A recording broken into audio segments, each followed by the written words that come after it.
sa iyo, Panginoon Jesucristo.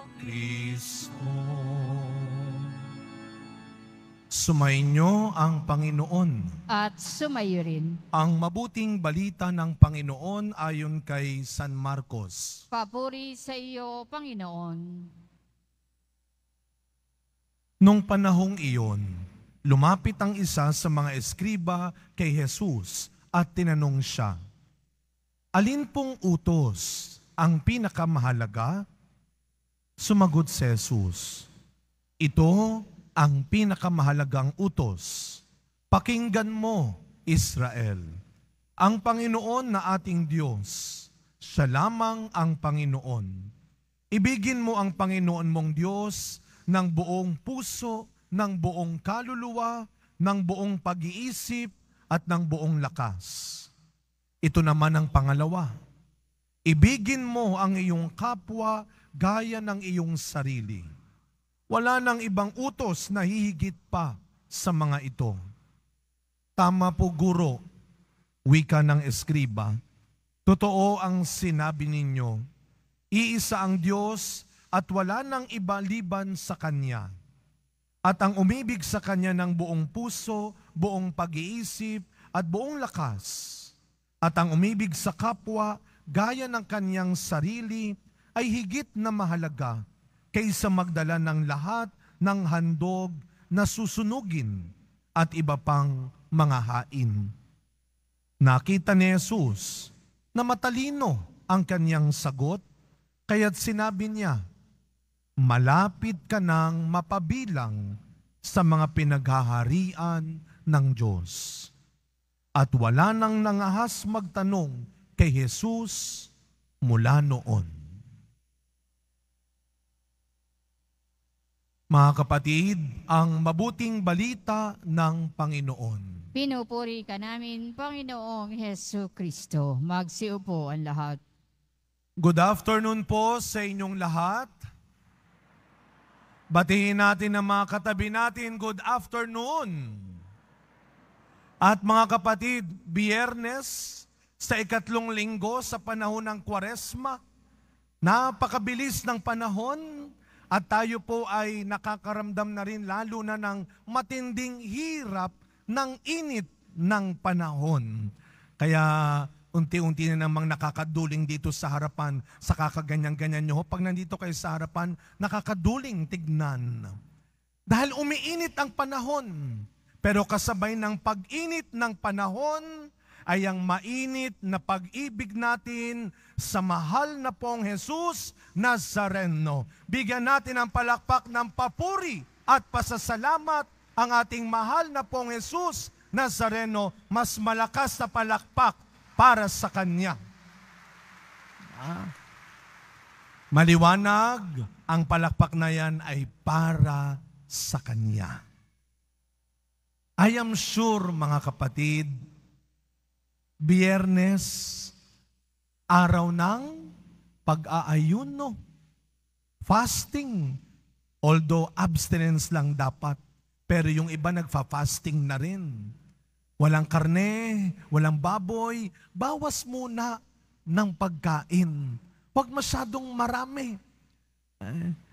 Kanina lang ho, bago pumunta rito, may nadaanan akong kainan ng merienda.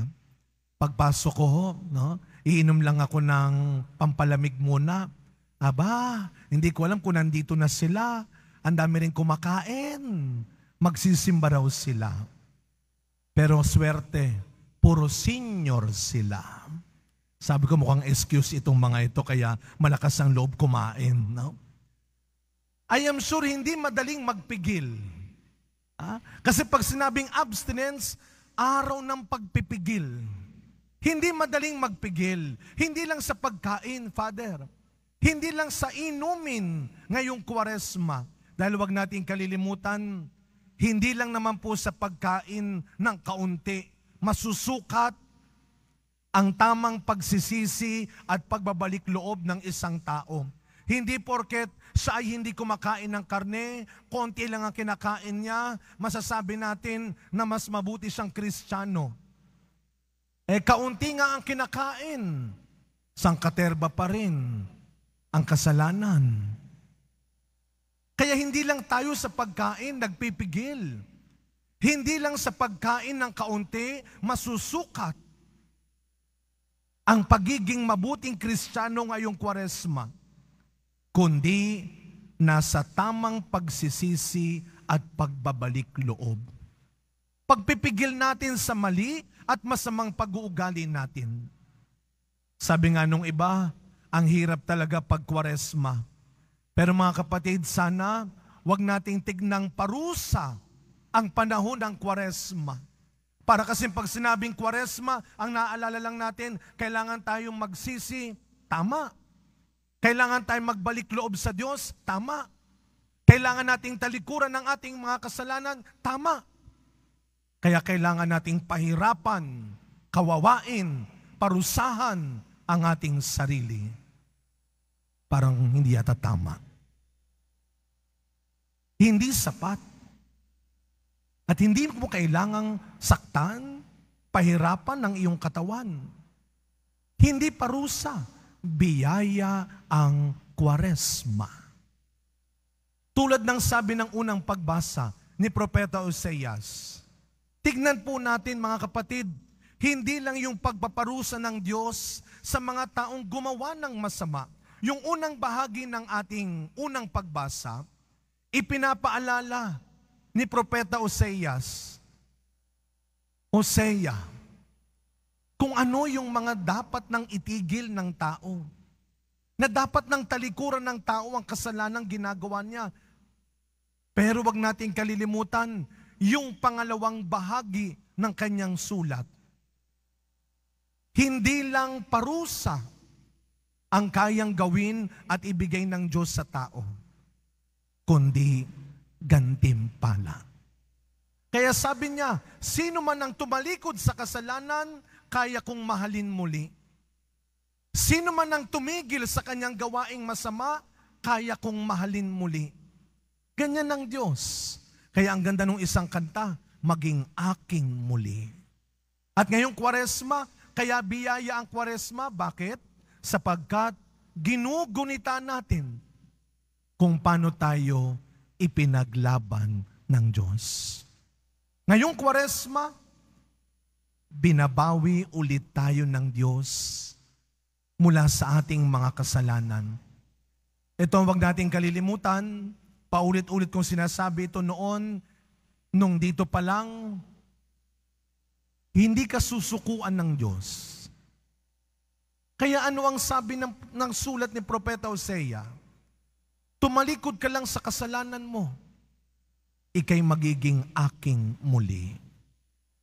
Kaya nga mga kapatid, ngayong Kwaresma, wag lang natin kalimutan ang mga ginawang pagliligtas at binigay na awa at pagmamahal ng Diyos ng maraming beses sa atin.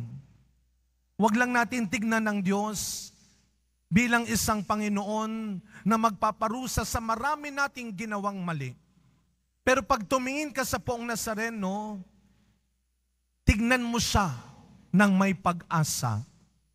Dahil kayang-kaya niyang tapatan ang ginagawa mong kabutihan. Walang mababaliwala sa lahat ng ginagawa mong mabuti. May parusa sa masama, may gantimpala sa nabubuhay ng mabuti at tama. Kaya nga ngayong Kwaresma, wag lang nating tignan ang Diyos na kayang magparusa sa gumagawa ng mali at masama. Ngayong Kwaresma, balikan din natin, muli nating tignan ng Diyos sa kanyang kakayahang magbigay ng gantimpala sa mga gumagawa ng mabuti. Alam niyo po, isa sa mga biyaya ng simbahan ng Quiapo, yung mga may ilawan na silid na yan sa gilid, yung mga kumpisala na yan.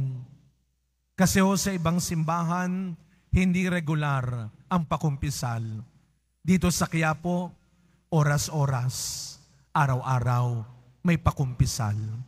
Sana sa susunod na bumalik kayo ng Quiapo, hindi dahil magsisimba lang kayo, kundi dahil mangungumpisal din kayo.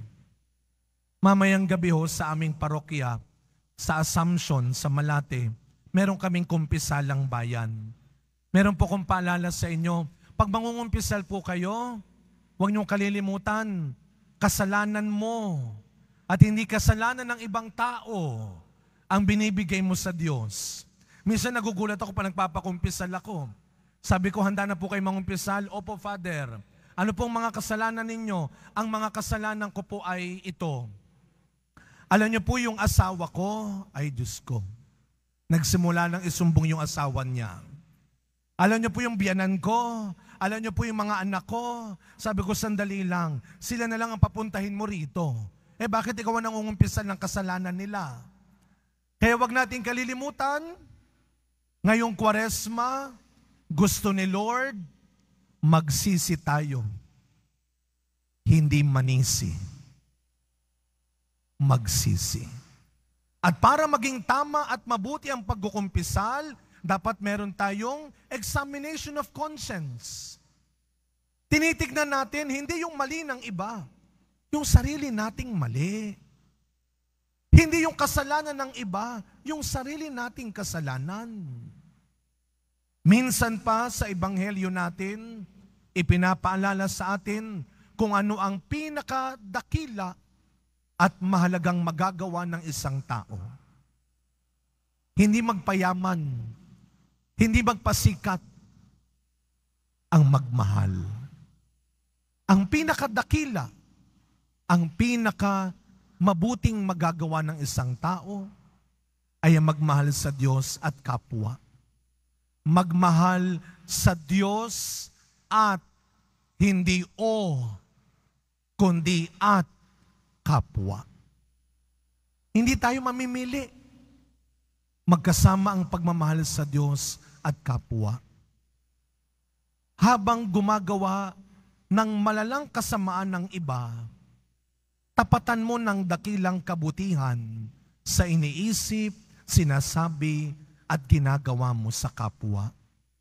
Mga kapatid, habang nabubuhay pa tayo, hayaan mong makilala ka ng iba at ipakilala ka na mabuti at maganda ang ginagawa bilang taong nagmamahal.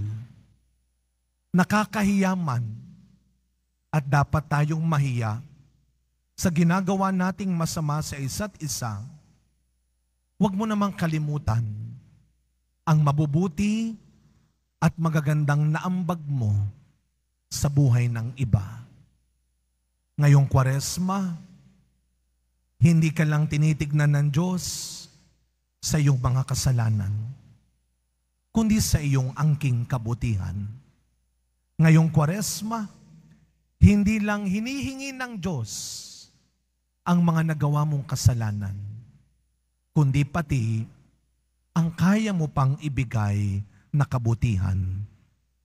Sa pagkapatuloy na misa natin, ulitin ko, hindi parusa ang Kwaresma.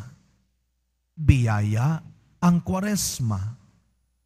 Kahit marami tayong kasalanang dapat balikan at talikuran, huwag nating hayaang matapos ang Kwaresma nang hindi natin tinikilala at ipinagpapasalamat ang bawat sakripisyo, pagtulong at pagmamahal na ginawa mo sa mundong ito. Araw-araw, naniniwala ang Diyos. Higit sa kasalanan mo, mabuti kang tao.